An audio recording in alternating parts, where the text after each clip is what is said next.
too wet. If it's dripping, it's way too wet. All right, we're getting pretty good. If I can squeeze some more out of it, now I'm too dry. So I don't like that one. So it doesn't have to be very wet, just enough to keep the humidity up in there. We're going to take one of these. You want to leave about a ½ inch at the bottom, because you want this part to stay dry. You don't want this to get too wet, because then it's going to rot on you. Go ahead. I'm going to roll it up. Keep going. I'm going to add another twig. I didn't cut these all the same size, but that's okay. More. I'm going to add another twig. Okay. Keep going. Okay, I'm all done. Now, label. Use some tie wire, tie string, grafting tape, red tie, scotch tape, whatever. There it is. I got my humidity, I got my cuttings. It's now in my greenhouse. Throw it on the top of the fridge. I did this it's been 3 years now, a friend of mine. She didn't know a fig tree from whatever, but she liked to eat figs. Her neighbor had a nice tree, I said, fine, let's make some. Did just that, threw them on her fridge. About 4 weeks later, we had roots, we potted them up. Now she's making Christmas presents out of them. It's that easy. Do they all work that easy? No. Some are harder, some are easier. If I give you 10 cuttings and you treat them all exactly identical, they will not all perform the same, even if they came off the same tree. So just be patient, be a little flexible. Now I'm going to show you one other trick. This will come up later. But you take this thing, you open it up, keep just a little bit on the end here.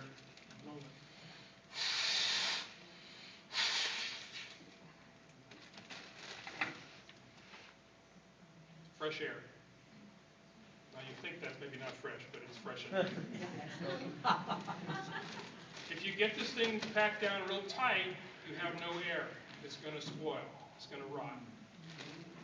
If you don't see roots after a week or two, you might want to take it out and just air it out, blow it in again. Make sure the towel is just barely damp. If it's not damp enough, take a spray bottle, spray it just a little bit, not a lot, and then pack it up again. But you need to keep fresh air in there. If you don't change the air, don't keep fresh air in there, then you'll get rot and mold and all sorts of bad things. By blowing it up like this, you start off with a bigger supply of air, so it's not as touchy. You can go, a week or so without worrying about it. Go ahead, Tom. This is what you're looking for. Roots on the bottom, just like that. Go ahead. See, it's the same bundle of twigs. Go ahead. I'm taking them out of the greenhouse. Oh, look at the top. Yeah, the top's doing its thing. Now this here, we'll get to that in a minute. There's no relationship there, just in case you didn't know it. Go ahead. This is what you're looking for. These could be a 1/4 inch long, a 1/2 inch long. Some of them get to be a couple inches if you don't pay attention, let them go too long.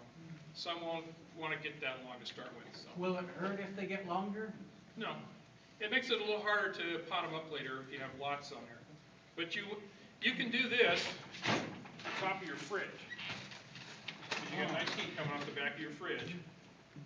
And you can get them rooted. Now you know which ones to worry about. The ones that didn't root, you don't have to worry about potting them up, using the potting soil, spending all the time. And you can do this inside. You don't have to go outside in the rain to deal with it or anything like that. Go ahead. These twigs are about that size. This is about 1 inch. They're doing the same thing. They're getting roots on them. These were in a bigger bag. These were in one of those bags that was upstairs in my house that we saw at the beginning. In their little plastic greenhouse. Go ahead. These are big twigs again. These are 1 inch or more in diameter, so this is probably 2 or 2.5 inches of root on here. No soil, no watering, no anything. Just the damp cloth. In this case, we used newspaper because it was big twigs and the towels weren't that big. You don't have to use paper towel. You can use newspaper. You can use other things.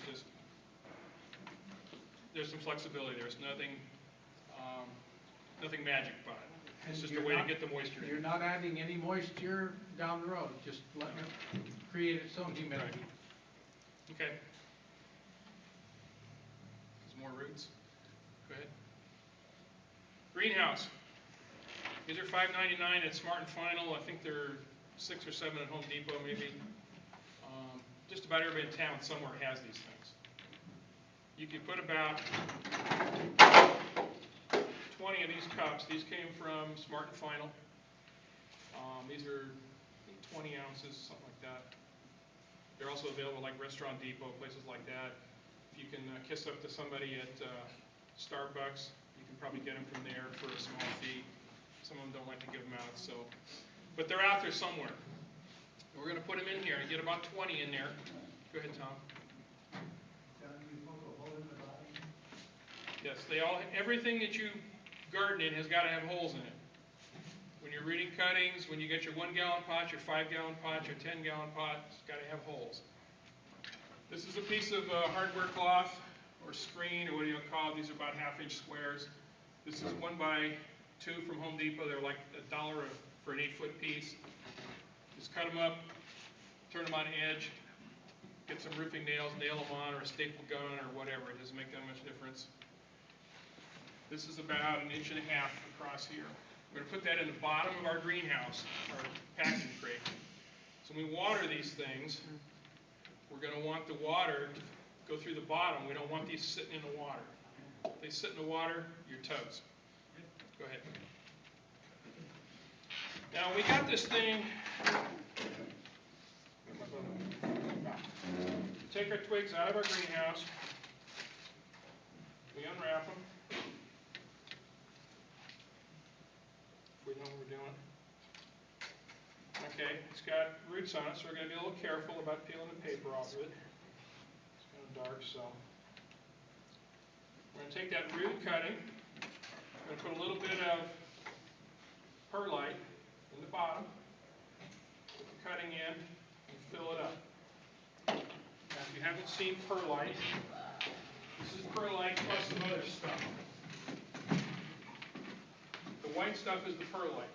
That's what you want to take a look at. This is available not everywhere, but I know the Home Depot in Lemon Grove has it. The one in Kearney Mesa, Claremont, Genesee, whatever, usually has it also.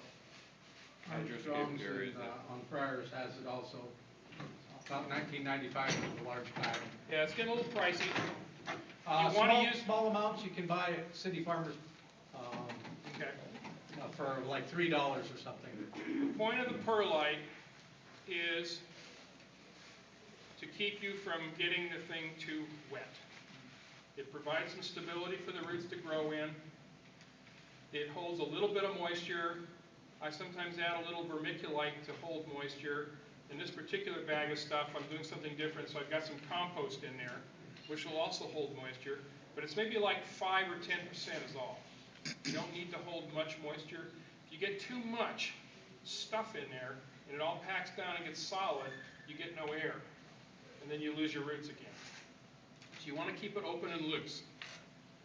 It's going to look like this. You're going to get it full in there, get your label on it, and then we'll move on. Put them in our tub. Like I said, there's 20 of them in there. This one's got a nice, probably 2 inches of growth on it already. This one hasn't done much of anything. This has got a little bit started. That's got 3 or 4 big leaves on it. You take 20 cuttings off the same tree, it will look like that. They will all do something different. So that's why when you go down to your